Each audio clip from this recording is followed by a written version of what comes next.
ಬರ ಪರಿಹಾರಕ್ಕಾಗಿ ನಿಮ್ಮ ಜಿಲ್ಲೆಗೆ ಯಾವ ಸಚಿವರು ಭೇಟಿ ಕೊಡ್ತಾರೆ ಅನ್ನುವಂಥದ್ದನ್ನ ನಾನು ಈ ವಿಡಿಯೋದಲ್ಲಿ ಹೇಳ್ತೀನಿ. ಹೌದು ಸ್ನೇಹಿತರೆ, ಡಿ ಕೆ ಶಿವಕುಮಾರ್ ಅವರು ಅಧಿಕೃತ ಮಾಹಿತಿಯನ್ನ ನಿನ್ನೆ ತಾನೇ ಘೋಷಣೆ ಮಾಡಿದ್ದಾರೆ. ಸೊ ಇಂತಿಷ್ಟು ರೈತರಿದ್ದಾರೆ. ಸೊ ಇಂತಿಷ್ಟು ರೈತರಿಗೆ ನೀವು ಬರ ಪರಿಹಾರವನ್ನ ಕೊಡಬೇಕಾಗಿದೆ. ಜೊತೆಗೆ ಪ್ರತಿಯೊಂದು ಜಿಲ್ಲೆಗಳಲ್ಲಿ ಕೂಡ ನೀವು ಪ್ರತಿಯೊಬ್ಬ ಸಚಿವರು ಹೋಗಿ ಭೇಟಿ ಕೊಡಬೇಕು ಅನ್ನುವಂಥದ್ದನ್ನ ಹೇಳಿದ್ದಾರೆ. ಸೊ ಹಾಗಾದ್ರೆ ಯಾವ ಜಿಲ್ಲೆಗೆ ಯಾವ ರೈತರು ಭೇಟಿ ಕೊಡ್ತಾ ಇದ್ದಾರೆ ಅದರ ಬಗ್ಗೆ ನಾನು ಮೊದಲು ಹೇಳ್ಬಿಡ್ತೀನಿ ನಿಮಗೆ, ಅವಾಗ ನಿಮಗೆ ಕ್ಲಾರಿಫಿಕೇಶನ್ ಸಿಕ್ಬಿಡತ್ತೆ. ಸ್ನೇಹಿತರೆ, ಡಾಕ್ಟರ್ ಜಿ ಪರಮೇಶ್ವರ್ ತುಮಕೂರು ಜಿಲ್ಲೆಗೆ ಭೇಟಿ ಕೊಡಲಿದ್ದಾರೆ. ಬರ ಪರಿಶೀಲನೆಗೋಸ್ಕರ ಈ ಸಚಿವರು ಭೇಟಿ ಕೊಡ್ತಾ ಇರುವಂತದ್ದು. ಇದಕ್ಕೆ ಡಿ ಕೆ ಶಿವಕುಮಾರ್ ಅವರು ಸಂದೇಶವನ್ನ ಕಳಿಸ್ಬಿಟ್ಟಿದ್ದಾರೆ. ಇನ್ನು ರಘುಮೂರ್ತಿ ಅವರು ಚಿತ್ರದುರ್ಗ ಜಿಲ್ಲೆಗೆ ಭೇಟಿ ಕೊಡುವಂತದ್ದು. ಜೊತೆಗೆ ಬಿ ಎಸ್ ಸುರೇಶ್ ಅವರು ಚಿಕ್ಕಬಳ್ಳಾಪುರಕ್ಕೆ ಭೇಟಿ ಕೊಡ್ತಾರೆ. ಜೊತೆಗೆ ಕೆ ಎಚ್ ಮುನಿಯಪ್ಪ ಬೆಂಗಳೂರು ಗ್ರಾಮಾಂತರಕ್ಕೆ ಭೇಟಿ ಕೊಡ್ತಾರೆ.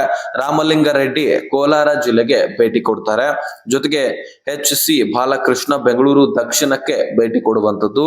ಇನ್ನು ಜಮೀರ್ ಅಹಮದ್ ಖಾನ್ ಅವರು ವಿಜಯನಗರ ಜಿಲ್ಲೆಗೆ ಭೇಟಿ ಕೊಡ್ತಾರೆ. ಕೆ ಜೆ ಜಾರ್ಜ್ ಅವರು ಚಿಕ್ಕಮಗಳೂರಿಗೆ ಭೇಟಿ ಕೊಡುವಂಥದ್ದು. ಜೊತೆಗೆ ಕೆ ಎಂ ಶಿವಲಿಂಗೇಗೌಡ ಹಾಸನ ಜಿಲ್ಲೆಗೆ ಭೇಟಿ ಕೊಡ್ತಾರೆ. ಜೊತೆಗೆ ಮಧು ಬಂಗಾರಪ್ಪ ಅವರು ಶಿವಮೊಗ್ಗ ಜಿಲ್ಲೆಗೆ ಭೇಟಿ ಕೊಡುವಂಥದ್ದು. ಎಂ ಬಿ ಪಾಟೀಲ್ ಅವರು ವಿಜಯಪುರಕ್ಕೆ ಭೇಟಿ ಕೊಡ್ತಾರೆ. ಜೊತೆಗೆ ವಿಜಯಾನಂದ ಕಾಶ್ಯಪ್ಪನವರು ಬಾಗಲಕೋಟೆಗೆ ಒಂದು ಭೇಟಿಯನ್ನ ಕೊಡುವಂಥದ್ದು. ಜೊತೆಗೆ ಬಸವರಾಜ ರಾಯರೆಡ್ಡಿ ಗದಗ ಜಿಲ್ಲೆಗೆ ಭೇಟಿ ಕೊಡ್ತಾರೆ. ಜೊತೆಗೆ ಎಸ್ ಎಸ್ ಮಲ್ಲಿಕಾರ್ಜುನ್ ದಾವಣಗೆರೆ ಜಿಲ್ಲೆಗೆ ಭೇಟಿ ಕೊಡ್ತಾರೆ. ಜೊತೆಗೆ ರುದ್ರಪ್ಪ ಲಮಾನಿ ಹಾವೇರಿ ಜಿಲ್ಲೆಗೆ ಭೇಟಿ ಕೊಡ್ತಾರೆ.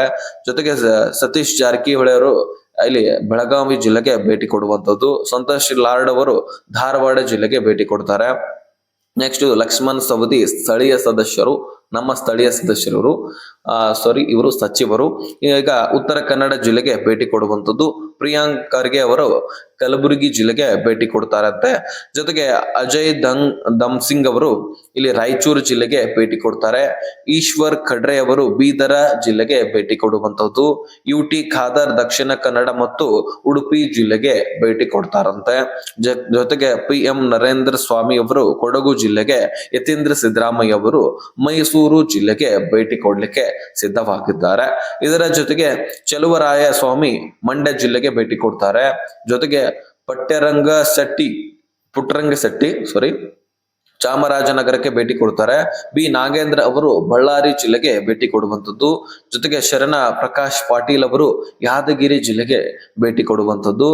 ಶಿವರಾಜ್ ಸಂಗಪ್ಪ ತಂಗಡಿ ಅವರು ಕೊಪ್ಪಳ ಜಿಲ್ಲೆಗೆ ಇಲ್ಲಿ ಭೇಟಿ ಕೊಡ್ತಾರೆ. ಇನ್ನು ಕೃಷ್ಣ ಬೈರೇಗೌಡ ಅವರು ಕೊನೆಯದಾಗಿ ಬೆಂಗಳೂರು ನಗರಕ್ಕೆ ಭೇಟಿ ಕೊಡುತ್ತಾರೆ. ಸೊ 30 ಸಚಿವರ ನೇಮಕ ಆಗಿದ್ದು 30 ಸಚಿವರು ಕೂಡ 30 ಜಿಲ್ಲೆಗಳಿಗೆ ಭೇಟಿ ಕೊಡಲಿದ್ದಾರೆ. ಸೊ ಭೇಟಿ ಕೊಟ್ಟು ಅಲ್ಲಿರ್ತಕ್ಕಂತಹ ಒಂದು ಬರ ಪರಿಹಾರದ ಬಗ್ಗೆ ಪರಿಶೀಲನೆ ನಡೆಸ್ತಾರೆ. ಯಾವ ರೀತಿಯಾಗಿ ಅಂದ್ರೆ ಅಲ್ಲಿ ಮಳೆಯ ಪ್ರಮಾಣ ಎಷ್ಟಾಯ್ತು, ಅಂದ್ರೆ ಅಲ್ಲಿಯ ಹೊಲ ಗದ್ದೆಗಳಲ್ಲಿ ನೀರ್ ಇದೆಯಾ ಅಥವಾ ಇಲ್ಲವಾ, ಅಲ್ಲಿಯ ಒಂದು ಬೆಳೆಗಳು ಹಸಿರು ರೂಪದಲ್ಲಿದ್ದಾವ ಅಥವಾ ಒಣಗಿ ಹೋಗಿದಾವ, ಅದೇ ರೀತಿಯಾಗಿ ಅಲ್ಲಿಯ ಬೋರ್ವೆಲ್ಗಳಲ್ಲಿ ನೀರು ಬರ್ತಾ ಇದೆಯಾ ಅಥವಾ ಇಲ್ಲವಾ, ಕೆನಾಲ್ ಡ್ಯಾಮ್ ಜಲಾಶಯಗಳಲ್ಲಿ ನೀರು ಬರುವಂತಹ ಸಾಧ್ಯತೆ ಇದೆಯಾ ಅಥವಾ ಇಲ್ವಾ, ಅಷ್ಟು ನೀರು ಅಲ್ಲಿಯ ರೈತರಿಗೆ ಸಾಕಾಗತ್ತಾ ಅಥವಾ ಇಲ್ಲವಾ. ಸೊ ಈ ರೀತಿ ಪರಿಶೀಲನೆ ಮಾಡ್ತಾರೆ. ಇದರ ಜೊತೆಗೆ ಅಲ್ಲಿಯ ರೈತರು ಎಷ್ಟು ಬಾರಿ ಬಿತ್ತನೆಯನ್ನ ಮಾಡಿದ್ರು, ಆ ಬಿತ್ತನೆಯಲ್ಲಿ ಎಷ್ಟು ಬಾರಿ ಅವರಿಗೆ ಫಲ ಸಿಕ್ಕಿದೆ ಅಥವಾ ಆ ಎಲ್ಲ ಬೆಳೆಗಳು ನಾಶವಾಗಿದಾವ, ಇದರ ಬಗ್ಗೆ ಪರಿಶೀಲನೆ ಆಗತ್ತೆ. ಕೊನೆಯದಾಗಿ ಇದರ ಇನ್ಫಾರ್ಮೇಶನ್ ಸರ್ಕಾರಕ್ಕೆ ಕಳುಹಿಸಲಾಗತ್ತೆ. ಸ್ಥಳೀಯ ತಹಶೀಲ್ದಾರರು ಮತ್ತು ಅಲ್ಲಿರ್ತಕ್ಕಂತಹ ಅಧಿಕಾರಿ ಎಲ್ಲರೂ ಕೂಡ ಆ ಸಚಿವರ ಜೊತೆಗೆ ಭೇಟಿ ಕೊಟ್ಟು ಅಲ್ಲಿಯ ಹೊಲ ಗದ್ದೆಗಳಲ್ಲಿ ಈ ಜಿಲ್ಲೆಗಳ ತಾಲೂಕಿನಲ್ಲಿ ಭೇಟಿ ಕೊಡ್ತಾರೆ. ಆಯಾ ಬೇರೆ ಬೇರೆ ತಾಲೂಕುಗಳಲ್ಲಿ ಸ್ವಲ್ಪ ಹೊಲ ಗದ್ದೆಗಳಲ್ಲಿ ತಿರುಗಾಡಿ ಅದರ ಬಗ್ಗೆ ಪರಿಶೀಲನೆ ಮಾಡಿ ಕೊನೆಯದಾಗಿ ಒಂದು ಲಿಸ್ಟ್ ಬಿಡುಗಡೆ ಆಗತ್ತೆ. ಓಕೆ, ಈ ಜಿಲ್ಲೆಗಳು ಬರಪೀಡಿತ ಜಿಲ್ಲೆಗಳು, ಈ ತಾಲೂಕುಗಳಲ್ಲಿ ಬರ ಹೆಚ್ಚು ಬಿದ್ದಿದೆ, ಸೊ ಇಲ್ಲಿ ನೀರಿಲ್ಲ, ಅದಕ್ಕಾಗಿ ಇವುಗಳನ್ನ ಬರಪೀಡಿತ ಜಿಲ್ಲೆಗಳಂತ ಘೋಷಣೆ ಮಾಡಲಾಗತ್ತೆ ಅಂತ ಒಂದು ಲಿಸ್ಟ್ ಅನ್ನ ಬಿಡುಗಡೆ ಮಾಡ್ತಾರೆ. ಸೊ ಓಕೆ, ಈಗ ಪ್ರತಿಯೊಂದು ಸಚಿವರಿಗೆ ಪ್ರತಿಯೊಂದು ಜಿಲ್ಲೆಯನ್ನ ನೇಮಕ ಮಾಡಿದ್ದು, ಅದಕ್ಕಾಗಿ ಈ ಎಲ್ಲ ಸಚಿವರು ಕೂಡ ನಿಮ್ಮ ಜಿಲ್ಲೆಗಳಿಗೆ ಬರ್ತಿದ್ದಾರೆ. ನಿಮ್ಮ ಒಂದು ಜಿಲ್ಲೆಗೆ ಯಾವ ಸಚಿವರು ಬರ್ತಾ ಇದ್ದಾರೆ ಅನ್ನುವಂಥದ್ದು ನಿಮಗೆ ಗೊತ್ತಾಗಿರಬಹುದಲ್ವಾ, ಅದನ್ನ ಕಮೆಂಟ್ ಮಾಡಿ. ನಿಮ್ಮ ಜಿಲ್ಲೆ ಯಾವುದು ಅಂತ ನಮಗ್ ಗೊತ್ತಿರೋದಿಲ್ಲ, ಅದಕ್ಕಾಗಿ ನಿಮ್ಮ ಜಿಲ್ಲೆ ಮೆನ್ಷನ್ ಜೊತೆಗೆ ಆ ಒಂದು ಸಚಿವರ ಹೆಸರನ್ನು ಕೂಡ ಕಮೆಂಟ್ ಮಾಡೋದನ್ನ ಮರಿಬೇಡಿ. ಇನ್ನು ಬಂದ ಮೇಲೆ ಈ ರೀತಿ ಬರ ಪರಿಶೀಲನೆ ಆಗತ್ತೆ. ಈ ಬರ ಪರಿಶೀಲನೆ ಆದ ಬಳಿಕ ಒಂದು ಲಿಸ್ಟ್ ಬಿಡುಗಡೆ ಆಗತ್ತಲ್ವಾ, ಅದಾದ ಬಳಿಕ ನಿಮಗೆ ಈ ಸಾಲ ಮನ್ನಾ ಆಗಬಹುದು, ಜೊತೆಗೆ ಬರ ಹಾನಿ ಪರಿಹಾರವನ್ನ ಕೊಡಬಹುದು. ಓಕೆ, ಒಂದು 50,000ಕ್ಕಿಂತ ಹೆಚ್ಚೇ ಸಿಗತ್ತೆ, ಯಾರು ವರಿ ಮಾಡ್ಕೊಳ್ಬೇಡಿ. ಈ ಕಡೆ ಬಿಜೆಪಿ ನಾಯಕರ ಆಕ್ರೋಶ ಏನಪ್ಪಾ ಅಂದ್ರೆ ಸಾಲ ಮನ್ನಾನು ಆಗಬೇಕು, ಬರ ಪರಿಹಾರವೂ ಕೂಡ ಸಿಗಬೇಕು, ಜೊತೆಗೆ ರೈತರ ಆಕ್ರೋಶಗಳು ಕೂಡ ಅದೇ ಆಗಿದೆ. ಸಾಲ ಮನ್ನಾ ಜೊತೆಗೆ ಬರ ಪರಿಶೀಲನೆ ಆಗಿ ಬರ ಪರಿಹಾರವೂ ಕೂಡ ಕೊಡಬೇಕು ಅಂತ ಬೇಡಿಕೆಯನ್ನ ಇಟ್ಟಿದ್ದಾರೆ. ಸೊ ಅದಕ್ಕಾಗಿ ನಾವು ಕಾಯ್ದು ನೋಡ್ಬೇಕಾಗಿದೆ. ನಿಮ್ಮ ಜಿಲ್ಲೆಗಳಿಗೆ ಸಚಿವರು ಬಂದು ಇದ್ರ ಬಗ್ಗೆ ಕನ್ಫರ್ಮ್ ಮಾಹಿತಿಯನ್ನ ಪಡ್ಕೊಳ್ತಾ ಇದ್ದಾರೆ. ಅದಾದ ಬಳಿಕ ಕ್ಲಾರಿಫಿಕೇಶನ್ ಸಿಗತ್ತೆ, ವೇಟ್ ಮಾಡಿ ನೋಡೋಣ. ನಿಮಗೆ ಪಟ್ಟಿ ಕೂಡ ಕಾಣಿಸಿರಬಹುದು ಸೈಡು, ಸೊ ಅದರ ಮುಖಾಂತರ ನೀವು ತಿಳ್ಕೊಂಡಿರ್ತೀರಿ.